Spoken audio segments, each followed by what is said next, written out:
Welcome to Let's Go Live. I'm Gigi Mara and I have with me historical fantasy author Peter Gribble. Welcome, Peter. I'm so glad to have you on. Thank you, Gigi. Thanks for having me. I want to dive in quickly because one, I was telling before you joined how great your website is. I love it. So that roaming picture, when you first log on to the homepage, what is that picture of? It's stunning. Thank you. Yeah, that's thank you to Monica. Sorry, her last name just slipped my mind. She was the she works for Tell Talent, the publisher I work with, and she has been to Turkey, and that is a picture of the the Mystic Mosque in Istanbul. Oh, it's stunning. Yeah. I mean, that immediately catches your eye. Yeah. So for those that Martinez. Monica Martinez, sorry, is her name. Yeah. So for those of you guys that are dialing and listening and don't know, tell them the name of their website address so they can see this picture and this video that runs. Okay. It's Peter Gribble, that's Gribble, .com, and it's for the City of Magicians fantasy series. Okay, yes. And so you have each of your books on there, and we'll get into that. But I want to ask you from the very start, before we get into each of the books, why historical fantasy? And what does that mean? Because fantasy can mean a lot of things. There's high fantasy, regency, making up your different worlds. I mean, fantasy is a very big umbrella. And then now you add historical, which is an equally big umbrella. So tell us how that merges together. Well, I wanted to make the magic that is prevalent in this culture to be realistic, feet on the ground, things that you and I experience on a daily basis, but are not always cognizant of. And I wanted to create a culture that was believable, yet it was basically world building. But these books that you see behind me, particularly those, they are a collection of memoirs from the courts of Europe, from the 1500s right up to Tsar Nicholas and Alexandra. And it's interesting if you use that as a basis. I like the notion of truth is stranger than fiction, and it's that strangeness that fascinates me. So to create a history that's believable, and so hence the reliance on history, documents, and memoirs. Okay, that's kind of a lot, and that is a beautiful collection you have. So that takes us from the 1500s to the 16th? Actually, it takes us right up to the, I guess, not quite the present day, but up to, I guess, about the fall of the Tsar of Russia, and so Napoleonic period, and up to the, I guess, World War I would be part of it. Oh, okay. For some reason, I heard something else. I don't know what I heard. Oh, okay. Well, the 16th century is sort of the 1500s, but there are some earlier stuff as well. And sometimes when you find interesting stories from, say, the Egyptian ancient dynasties and Greek and Roman, that is also very interesting, how people lived in those days. Oh. And it sort of rolls into this culture that I had a lot of fun world building. Oh, without a doubt. I mean, some of these dynasties that when we go back, it's really hard to fathom because we always think like we're so advanced in our technology. But yeah, when you talk about like the Romans, the Egyptians, I mean, oh my gosh, they're advanced for their society as well, right? Yeah. And yet, strangely, they have several similar problems when there are conspiracies among the harem, as in the Ottoman Empire. Yep. And some of the lesser queens and wives in the Egyptian dynasties and stuff. Yeah. Well, because they're people and we're people. And so even though history should not repeat itself, it does repeat itself. Yeah, but never predictably. No, never predictably. Yeah. So take us through then. That was your inspiration. How are those memoirs? Because I always assumed that would not survive. When I think memoirs, I think it's, a retelling of on my personal experience. And so I thought books from those centuries don't survive. So how are they memoirs? I'm confused. Yep, they do survive, which is pretty amazing. They're just not very like I'm just going to move the to the bookcase here. This is an edition here that dates to 1889, and it covers everything from Empress Josephine, Charles II of England, Lady Hamilton, and these people kept diaries and memoirs, and also other people who knew them also kept their letters, and eventually biographers came along and brought them together. Some of the early diaries, if you take a look at, say, Babur the Tiger, he was called, and he was the originator of the Mughal Empire, and he wrote his own memoir after things settled down, and he went through pretty rough stuff, losing battles, losing territory, losing friends and everything else, and then gaining them back again, and the treachery of various tribes. And he wrote all about that, and it lasted. And because he became an emperor, these things were considered very important documents, historical documents, and imperial documents, and they lasted. And then they got translated, and so yeah, it's amazing how much does exist, but you do have to search. Well, that's what I was going to say. That makes sense. So if they're regarded as national treasures, so they would be guarded, they would withstand the test of time and all the different changeovers, not necessarily in like regimes, but in government, right? Because Right. by the date of these, they just would not survive the change of controls in each of these countries or regions of the world. Oh yeah, well, there's a very famous instance that happened in China. There was an emperor, I think he was about 215 BC, if I'm getting the date right, and he had all books destroyed just because he didn't like what people were writing about him. And the only things he preserved were oracle texts for divination and a few other things, but the rest were destroyed. And some were later discovered having been buried by concerned others. So the book burning has been around for a while.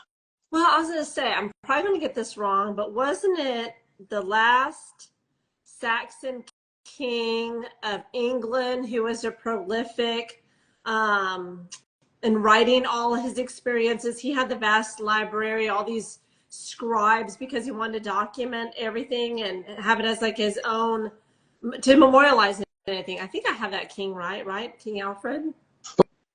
Well, King Alfred the Great, he instituted one of the reasons he's called King Alfred the Great is that he instituted learning to read program across the nation, which was unheard of. And some people it was cynical and said, oh, he was just trying to make sure people read his propaganda. But it was basically teaching people how to read, which was unheard of.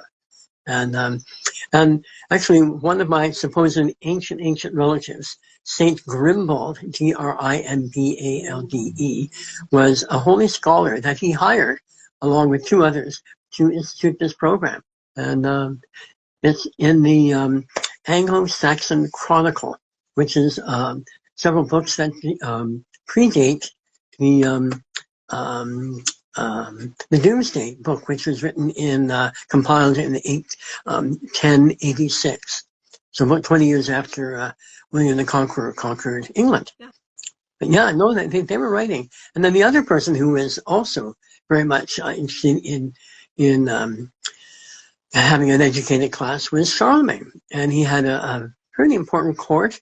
And Alcuin, Alcuin, was sort of the grand master of all the writings and the teachings that were going on at that point. Yeah, King Alfred was, yeah. Okay, so what kingdom was that you had just mentioned? What country? Charlemagne. He was thought he was called the Frankish king, but France claims him as one of their own. And he was actually Frankish, which is sort of a Germanic tribe, technically. I find this so fascinating. I can understand why you gravitate to this subject matter material, but then want to write your own story. Yeah, exactly. The other thing that really pushed the development of the City of the Magicians was an event I went through when I was about 9.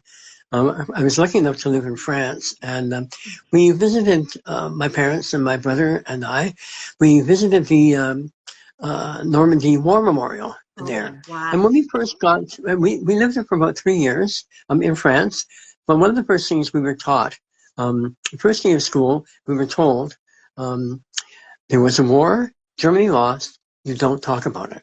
Oh, all right. Sure. Okay. And well, because we were among diplomatic corps and NATO kids, so there had to be a certain courtesy in the schoolyard. So when I saw all these little white crosses in Normandy stretching to the horizon, I was utterly dumbfounded by the horrific waste of all this commemorated death, and it never left me. But I never thought I would write about it. But bit by bit, I read The Essence of Martin Luther King and Mahatma Gandhi's Civil Disobedience Through Nonviolence. Now, there's a premise that worked, certainly with Mahatma Gandhi getting England out. But it's I have provisional sympathy for pacifism and the nonviolent approach, but it doesn't necessarily work with people who couldn't care less about noble stances like Hitler or Stalin or Mao Zedong. So I wanted to explore what would a pacifist, nonviolent city-state do to prepare for barbarian invasion. And that was the initial premise for City of the Magicians. Okay, so walk us through there. It's a trilogy, correct? Yes. And book 1 and 2 are out. So can you walk us through? Oh, do you have a copy there you can share with us? Yeah. Actually, books 1, 2, and 3 are all out. So there. This is Threat. Let me work. So that's book number 1, and it won a gold medal for best literary fantasy at the Book Fest Awards last year. And then this is. Oops. Sorry, you're probably getting it. This is called Within. That's book 2, and also won a gold medal for this year. And hang on here. Sorry. Congratulations. Thank you. And I'm going to submit book 3 to see what happens. So that's book 3, Quickening. Those covers are gorgeous. Thank you. And that again is many thanks to my publishing, my publisher. I mean, I get to choose the picture and sort of hint at what sort of lettering I'd like, and then they go to town, and they did a really, really nice job. So tell us about the first book. And is there a hidden meaning with the blue symbol on the front? Oh, yeah. Yeah, absolutely. That's actually the opening chapter. So that is the number 5 written in the old-fashioned way in this City of Magicians. They use glyphs to write, so it's sort of like a combination of Chinese, Egyptian hieroglyphs, sign language, and Mayan.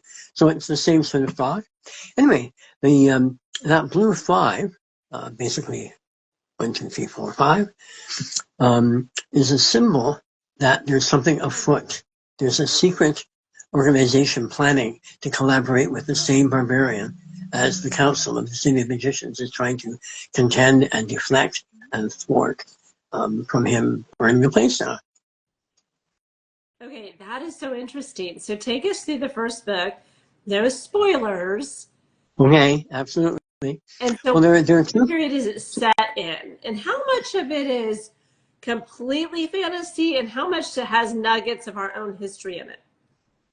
I would think certainly the magic, I think, is something that we all experience in one form or another.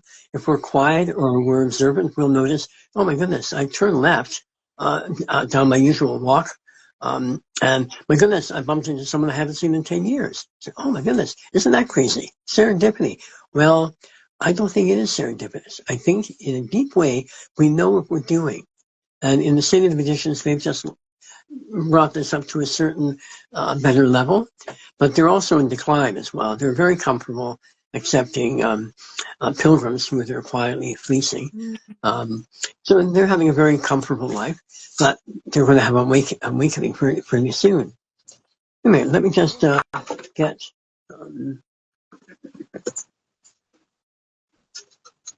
this is what sometimes publishers will design for you. Sorry, you're getting a flare there.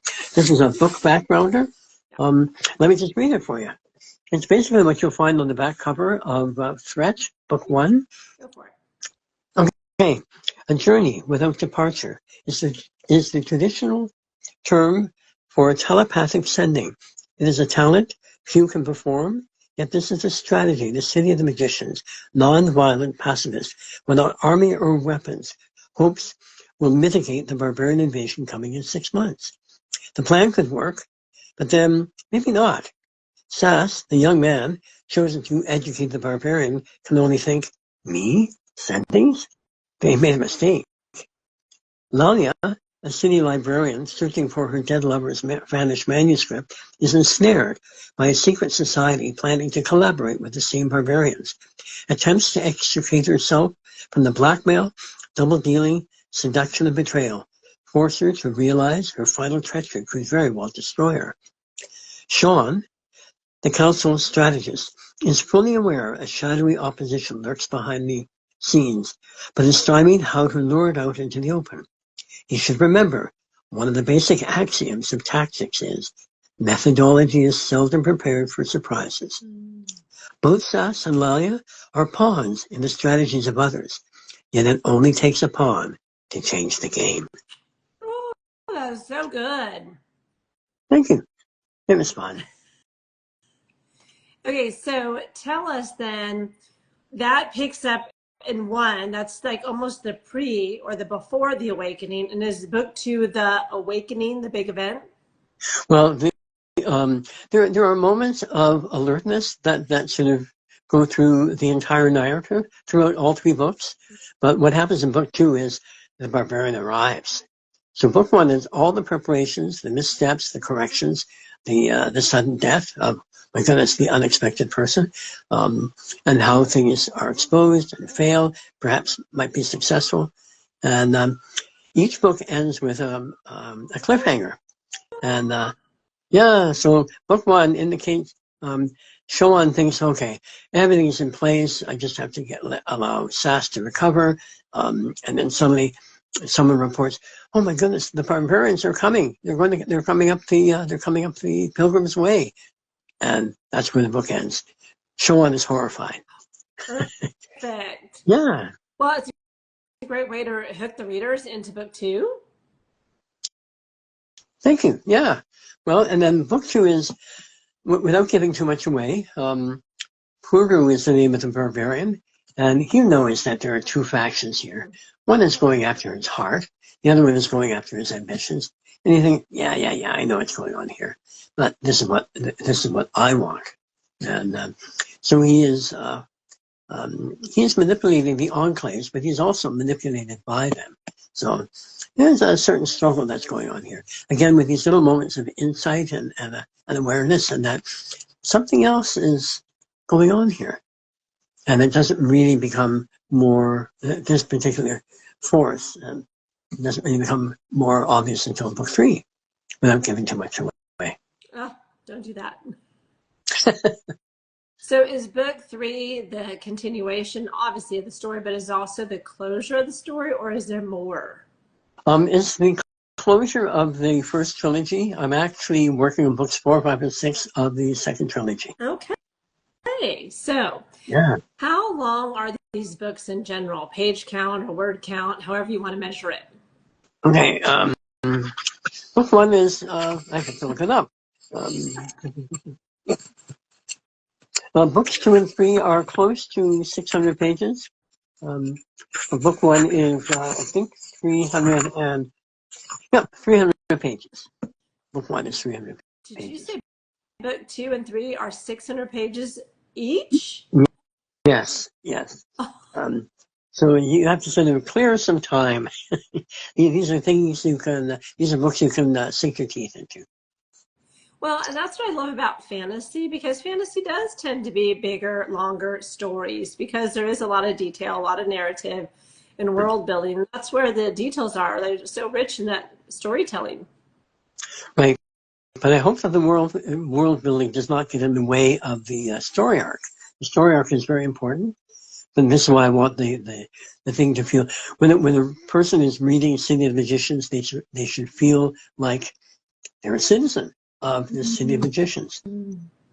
I love that. Yeah, because you want it to be an immersive experience where they're included in that world. Yeah. So let me ask you, how long did it take you to write book one, roughly? Um, well, it was funny how the whole thing wrote. The whole thing wrote as an enormous novel. And my publisher said, "Oh my goodness, this is far too big. Can you sort of chop it up into in half or something?" And amazingly, when I sort of took a look at the whole manuscript, I realized, oh my goodness, there are 3 books here. And they divided in what I like to call literary mitosis, like a cellular division. And boom, boom, boom. They went into 3 books without any effort on my part. And it was, and I did have to re-edit them so that they were, each book would scan as a single part.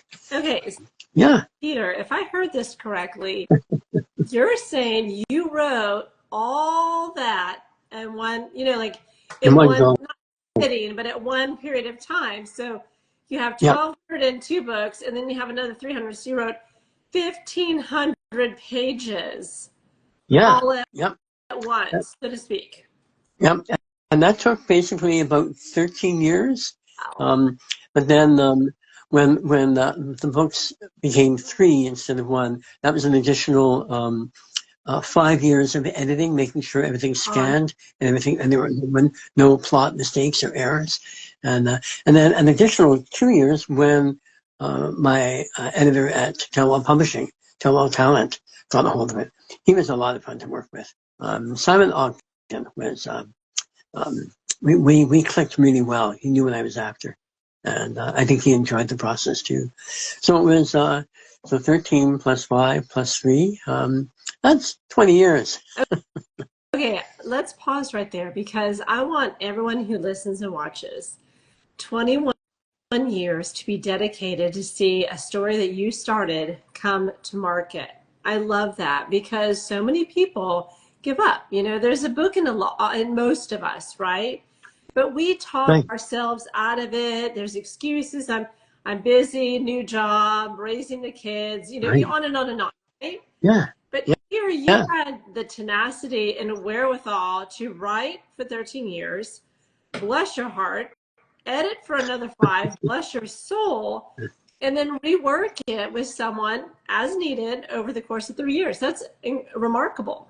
Well, thank you. I think people can still write their stories. They don't necessarily have to be this door stopper thing to do. People can write short stories and save them for their kids or their family or for their own enjoyment. The thing just morphed and got longer and larger. And the curious thing for me for writing was I write best to endings, whether it's a chapter or a book itself. And I had a very soft ending for the whole thing altogether, and I sort of mapped it out. And then my little inner writing voice said, "Okay, you've got that out of your system. Now write this." And my goodness, I was just thrown for a loop. It was a completely different ending, and it just goosed up the entire process. And that was actually one of the things that happened at the end of 13 years when I realized, my goodness, this is an amazing chapter. And now the rest of the manuscript has to live up to it. My partner, who unfortunately has passed, when I was keeping him going, giving him a chapter as each one was coming along. And when he read that last chapter, he said, "My goodness, don't change a word." And I didn't. But I had to change everything else. I had to bring up the rest of the manuscript to the same level. And that's what took the 5 years, to bring the rest of the manuscript up to the standard and the wow factor. That was the last chapter of book 3. Well, Peter, I am so sorry for your loss because I can't imagine how difficult that has been for you. But that was one of the things that kept me going, because in certain ways, I like to call it as Scheherazade. situation where I was writing things I could not openly discuss.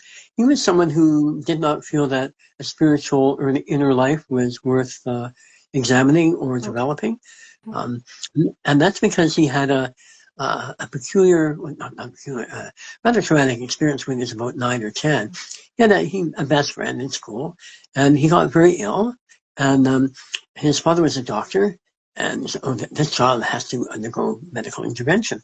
And the parents refused it because of religious beliefs. Oh. And so my partner Robert saw his friend turn into a vegetable, and he never ever got it. And he damned all religious, spiritual things. And that's actually a really important thing for me. So in writing City of Magicians, I have these spiritual things gently and easily insinuated into the plot. And we began to be able to discuss things in this sort of third-party remove by discussing the story. Well, that is incredible that you guys can have two completely different belief systems, but still it worked for you and your relationship. I mean, that's beautiful. Yeah. I mean, it's. Well, thank you. We were together for 43 years. Oh, I'm so. It is possible.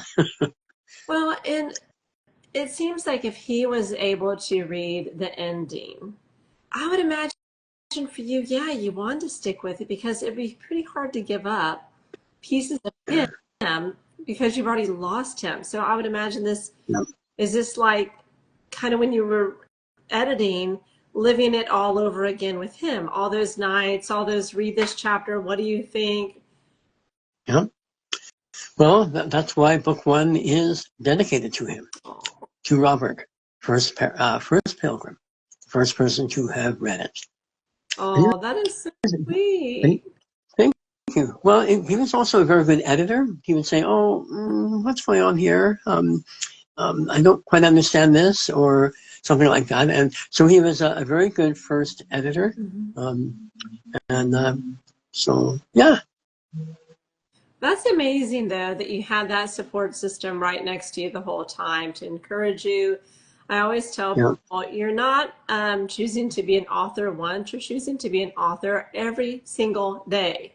It's not giving up. It's every single day that you write, every single day that you put up a social media post, every single day you edit. It's, just a drop in the bucket of you becoming an author. Right. So I'm just going to see if I can't set this.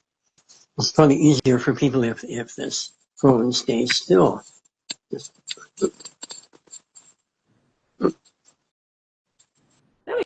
we go. There we go. Yay. So all 3 books are out.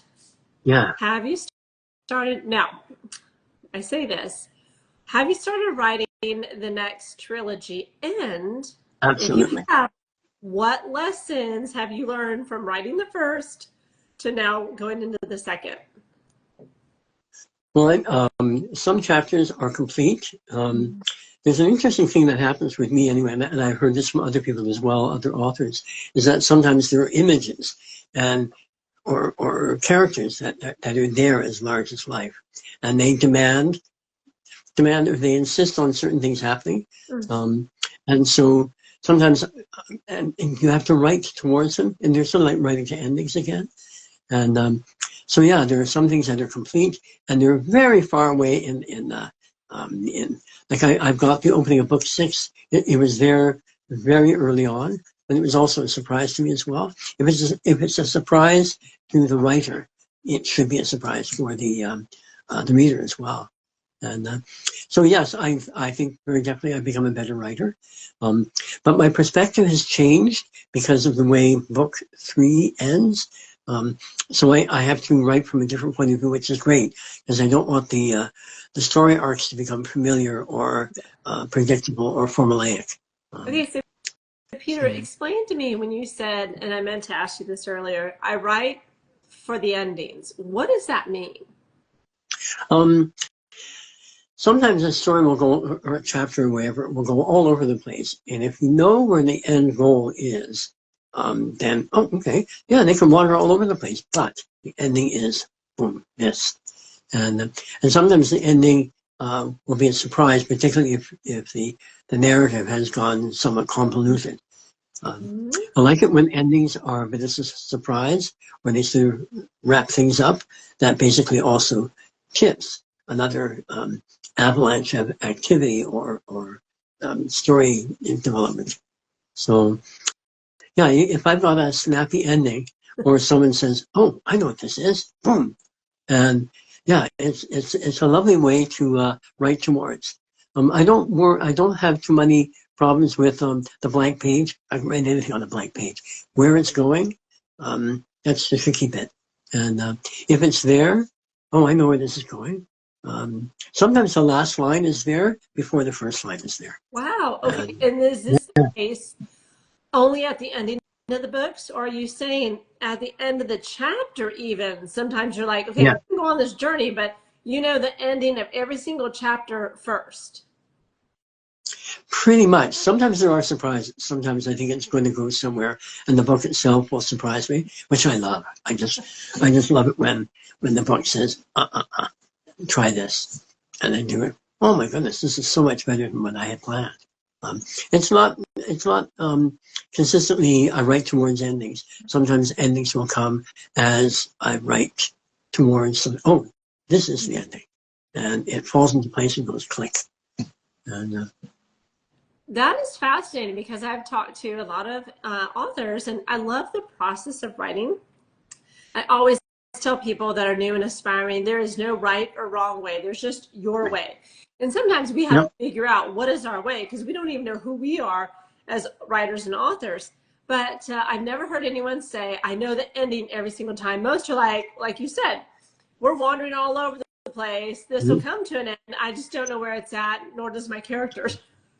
Right. But as I say, once you know that ending, it allows, for me anyway, it allows you to wander even further so that when you do get to the ending, it has that nice sort of satisfying click or answer or partial resolution or an opening into, oh my goodness, what's happening next?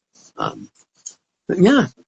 I love that. So also you had said a moment ago, you write all over. So you already have the opening for 6, even though you haven't finished 4. So you're, I think they call it like a starburst or a snowflake, where you're not writing linear.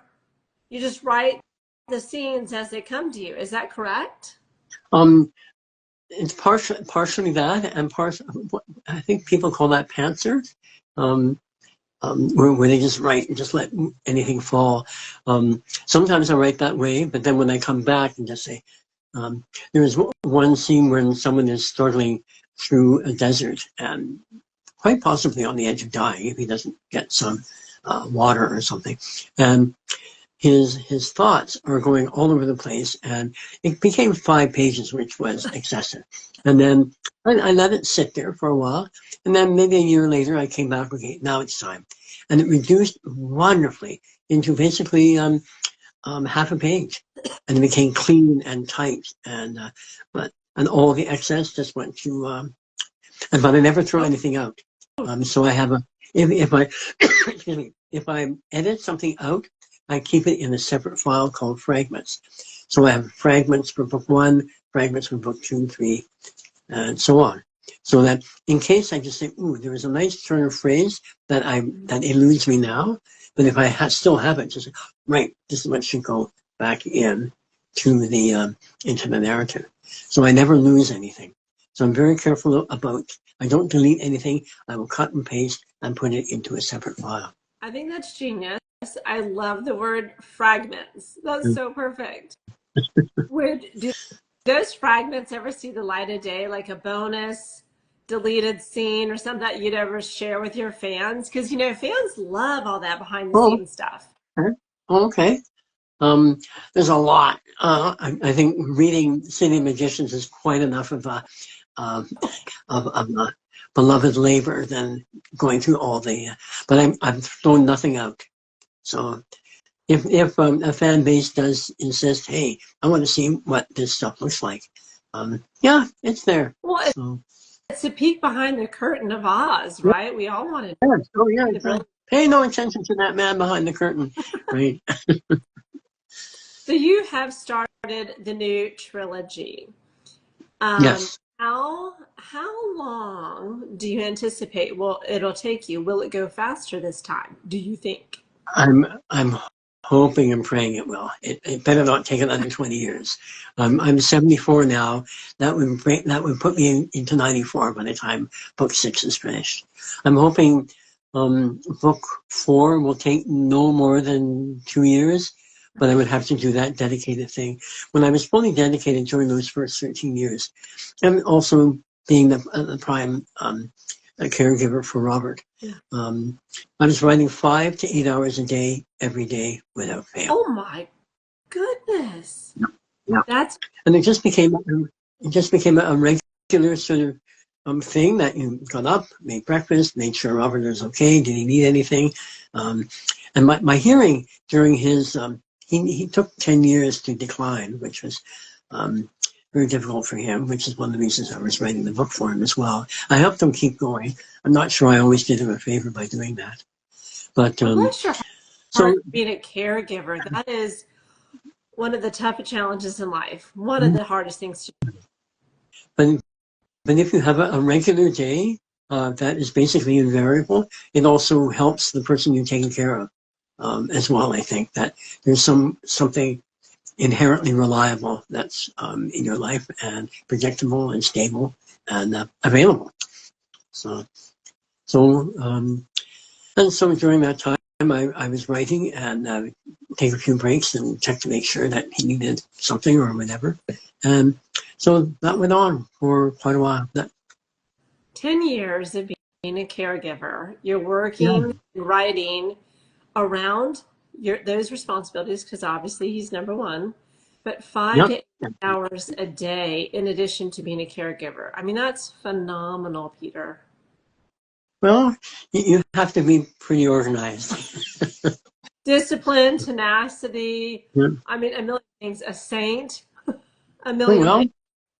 Oh well, but somehow it's sort of just you have to put one foot in front of the other, and there's really no choice. So, okay, let's get rid of the extraneous stuff and focus on what's required on all those levels: creative, personal, shopping, all that sort of stuff.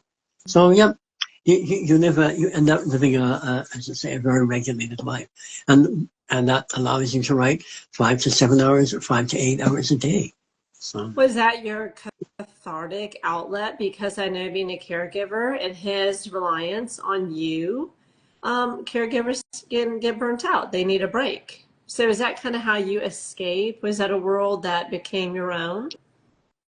Yeah, but because I was sharing it with Robert as well, I was always interested in what he thought because I liked his judgment. He'd had a stroke, so his speech was a bit compromised. But I like to say that he had all of his marbles, and he was playing different games with it. Games with her. So, it's such a good humor. That was the other thing I tried to do. I tried to make him laugh every day. Oh yeah, laughter is the best medicine. Yeah. So I digress. A beautiful story, though. Well, so thank you. When you were taking care of him, you had this regimented writing schedule. Now that, bless his heart and bless his soul, that he's gone, what does your writing look like now? Well, the spiritual themes are still there, but the ante is upped. It's quite a different. The city has undergone a very major change at the end of book 3. Okay. And what do citizens do now? I mean, because the rules have changed. Yeah, of course. And I don't want to give too much away. But yeah. Do you write every single day? Are you allowed the liberty to continue that 5 to 8 hour discipline? I'm not there yet. I don't know why I'm still. I'm sort of.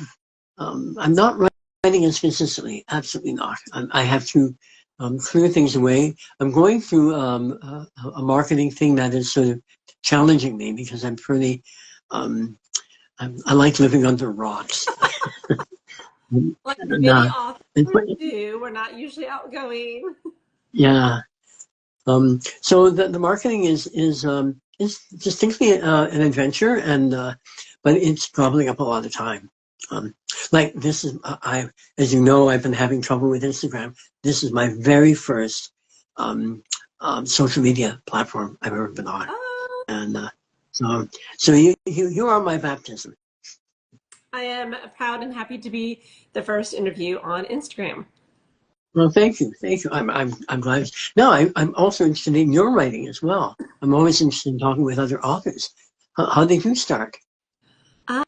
I started actually when I was going through some really tough times in my life. And so I used to journal. Someone very close to me would read them, which I felt was a huge Wow, violation. wow, yeah, no kidding. And so what I decided to do was wrap my emotions and feelings and kind of taking information in and figuring out how to process it. I would put it in story form. And so I know that this person would not read my novels.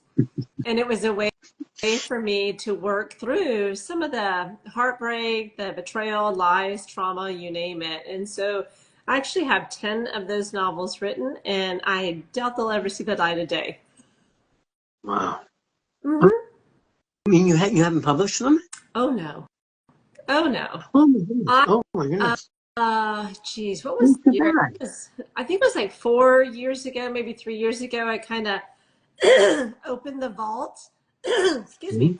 to where they are, stored, just kind of hanging out on my digital files, Right? and it kind of brought up all that old emotion.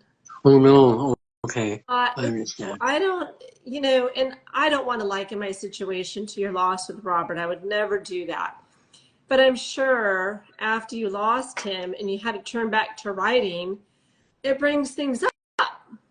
He was your Mhm. writing partner, the thing you would, the person you would go to, be like, hey, how does this sound? Pitch ideas. You guys would kind of brainstorm together. But now you're doing it by yourself. That's got to be tough, and it feels different. And I'm sure it brought up some stuff emotionally that you had to process through. Right. Well, that is actually partly, I think, one of the reasons why I haven't got back to my old regimen, because I would write for him. Yeah. And oh, that Robert was like this, or oh, this is an interesting twist. He would get a kick out of it. And you're quite right. I do not have a sounding board at the moment. But the writing is good. When the writing is good, the writing is good. When it's bad, it's just, oh my goodness, I'm still doing this. Or I have some bad habits that are re-emerging, and you say, oh, come on, enough of that. Let's get into new territory here, because the city has changed so radically by the end of book 3. And book 4 picks up immediately. So if you end up finishing book 3, you can instantly start book 4. Nice. But then the changes are massive. Mm-hmm. And that's okay, because you just publish it as like a second edition, or if the changes are so massive. Have you thought about joining like a free critique group, or someone that will read your work and kind of sit with it with you? I have thought of that. My editor at Tell All Talent has been a real help, but using an editor in that fashion, that will gobble up a lot of funds. So I want to make sure that I'm writing it Exactly. to the level. Sorry? I use a developmental editor, so I know the cost of that. And Right. because you have these very thick volumes, that's why I was wondering if you had a free critique group, or someone that will read your work, or even alpha readers. I have I call them my super fans, and they'll read everything I write, and then they'll come, for free, because because what I found is readers want to be part of the process, and they love to help you and kind of brainstorm with you and say, ooh, this hit wrong, or I don't like that, or the pacing, tension, that slowed down. And so I feel like nobody is ever going to replace Robert, but maybe Right. if you get some help with those that really read your work and love it, and just say, hey, would you help me through some of the minutia, or some of the whatever, however you help. Mm-hmm. Yep. you're quite right. There's an incident when a friend of mine, I showed her chapter 2, and she made a very interesting comment. And I said, "Oh my goodness, great! That should have been included." And so her input was pivotal for wrapping the end of chapter 2 up in the way that it ends in book 1. Well, we know Yeah. everything, right? As Right? authors, we know all the answers. We kind of know where we're going. And sometimes we can't see the forest through the trees. We think Yep. we wrote it ABC, but maybe we wrote it ABD, and everybody's like, where is C? And you're like, oh my gosh, I thought it was in there. It's not, for example. Right. Well, that's why when you go back and do a hard edit, which is what I did once books 1, 2, and 3 were done, yeah, you have to read meticulously. And in the end, it's actually, when you're writing something this large, I found my memory became very, very sharp. Just, the thing that happened in page 294 has to match up with something that happens in page 496. And so it was very interesting to observe my own memory getting tighter and tighter and sharper, so that the whole first 3 books scan well. But you're right. I think perhaps books 4, 5, and 6. There are no fit state. Just I have actually given 2 people the opening chapter of book 4. Because they've read books 1, 2, and 3, and they just go, "Oh, okay, this is great. I want more." So there are no critiques. They were just okay. Chapter 1 of book 4 is on track, but then there are books, there are people that you can say, "Hey," and I've done this personally. I call them my brain trust. Now I have a developmental editor, but they were my brain trust. And so I've asked them all sorts of things like, "Hey, I just need a name. I don't know what name.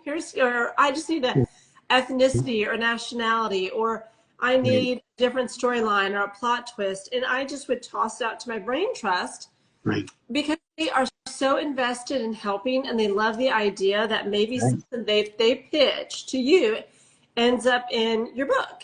And so I think with these 1 or 2 people, you can ask them for critiques, and then that would be a lighter form of what you and Robert were doing.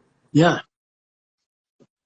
It's not something I'm discounting, but I'm not quite at that stage yet to start handing things out, except for chapter 1. One of the things I do have, let me just stand here. One of the things I carry around with me all the time is a journal reporter's notepad, which I so that is so and so yeah. So I take notes if I'm on the bus or on walking down the street. Oh my goodness, there's an idea. Or sometimes I hear dialogue on the SkyTrain. Our SkyTrain is sort of like a subway, but it's mostly above ground. And so I keep this also beside my pillow at night. Sometimes when I'm beginning to fall asleep, it just, ooh, there's a lovely phrase. So I'll turn the light on and so write it down. So I have about, this one is number 34. You have 34 reporters' notebooks? Yep. And this one's almost finished. So I'm about to start number 35.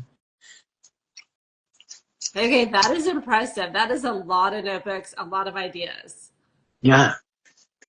And the thing is to not just let them sit there, but swap.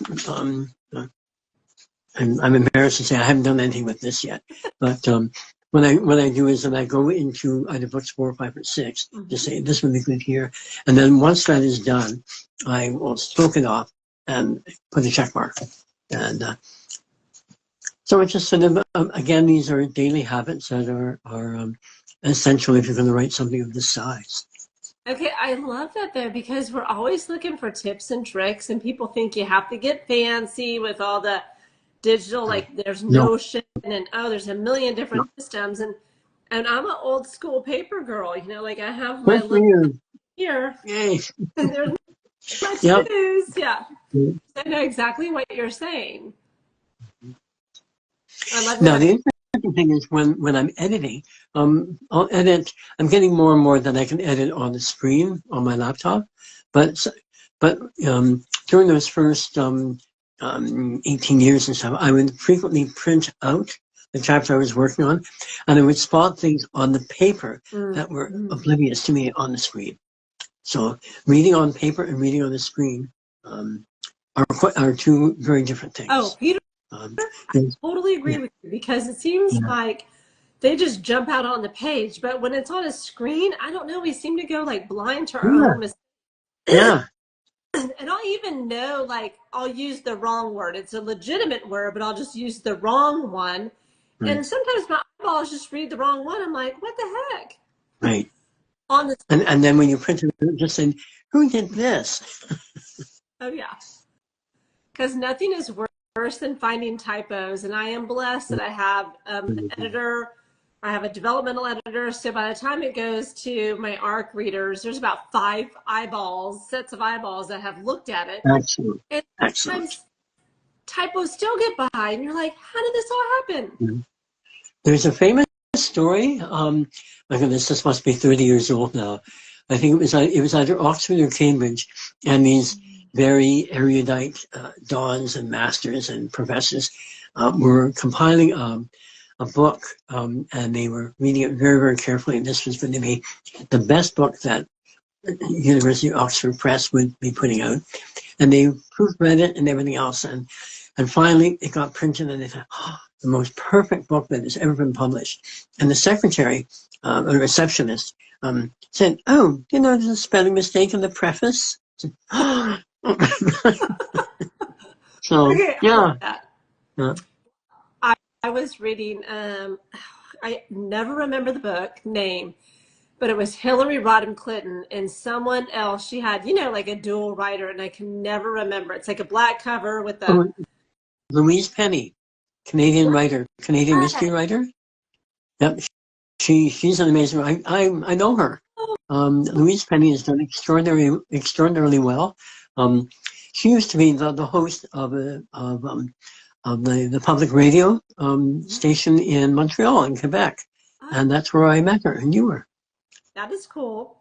I picked up Yeah. that book, Mm, Barnes and Noble, and it happened to be signed. Not that she was there, but you know how sometimes your Barnes and Noble will just have signed copies shipped to them or left over. And right. the typo. And I was like, Oh I no. highlighted it. I'm like, Oh no. I was like right Oh my there. goodness. Wow. I know. And I was so Wow. happy. And I was like, this is so not nice of me to be so happy that Right. Hillary Rodham Clinton's book has a typo in it. Well, it allows you to get away with yours, right? Oh, well, she had one, so maybe I can have two. Okay. There we go. So you had said it'll probably take you about 2 years, you hope, to write, yeah, the book 4. Are you wanting to do that 2-year plan, God willing, and the creek don't rise, for book 5 and 6? Yep. Well, there are certain chapters that are completely done in book 5, and 1 or 2 chapters are already perfectly done for book 6, but I don't quite have the ending yet. And as I said earlier, if I don't have the ending, I'm going to wander, and not necessarily healthily. Not in a good way. Not in a good way. Not yet, anyway. But once the ending is there, just wow. Then I'll have I can build up a head of steam. Well, it has been a fast hour, so I have 2 final questions. The Yeah. first one is, where can everybody find you online? Where can they buy your books? Where can they find you, your website? Okay. PeterGribble.com is the website. You can get books 1, 2, and 3 on Amazon, and I think Barnes and Noble is there. I think it's also on Kobo, which is an e-reader. Good question. And don't deluge me just yet on Instagram. I'm still a neophyte. I'm still a babe in swaddling clothes. This has been a lovely adventure. This has been a lovely treat talking with you. Yep. So Amazon, I guess, would be the best bet. And if you happen to be in Vancouver in Canada, British Columbia, it's available at the Robson store. Books 1, 2, and 3 are on the shelf in the fantasy Oh, section. congratulations about being in And, store. and autographed. Oh, even better. Yeah. Final question. If you could wave a wand, where would you be in 1 year? A larger house where I can put all my books on a shelf. Do you have I have mountains of books. So I'm just going to move my cell phone so you can see some of the collection. So there's that. And there's those. And then these are all the gardening books. I used to write gardening poems, and then on the ground here, books there. And then there's a whole other room that has piles of books, four rows in front of the bookcase itself. And then don't get me started on the basement. Oh, Yeah. Yeah. The nice thing I like to say about having all the books and stuff, they help keep the walls up. they're structural too. Yeah, it's an architectural feature. Right? That's so cute. So in a year, you would like to have a bigger house. Hopefully win the award for your third book that you're submitting. Well, thank you. Yes, yes. Well, Peter, it has been a fast hour and delightful getting to know you. I thank you so much for honoring me by being your first Instagram Live. Thank you. Thank you for making it easy. I tried to. I know some of it is just trying to send the instructions, be like, where do you need to go? Yeah. But when you're closer, I'd like to have you on again and we can kind of discuss your methodology, how book 4 is, probably next year. And then we'll I would catch love up. to. Yes. Absolutely. And book 3 will be submitted for the I think the April or the spring awards for the book fest. Oh, okay. So we'll know. Next spring. Yes. Okay, good. I just thought I would. There are some fall awards, but I just thought if I get awards every year, people will expect a book every year. That's not possible. You're managing expectations Yeah. with the Yeah. That's so cute. Yeah. Thank you. Well, thank you again, Peter. I hope. I want to also thank you as well. I mean, you've been a delight. Thank you so much. But we will definitely book you back so that way we can catch up again and see what else you have going on. Wonderful. Thank you. I look forward to that. Thank you, Peter. Thank you, Gigi. Bye-bye.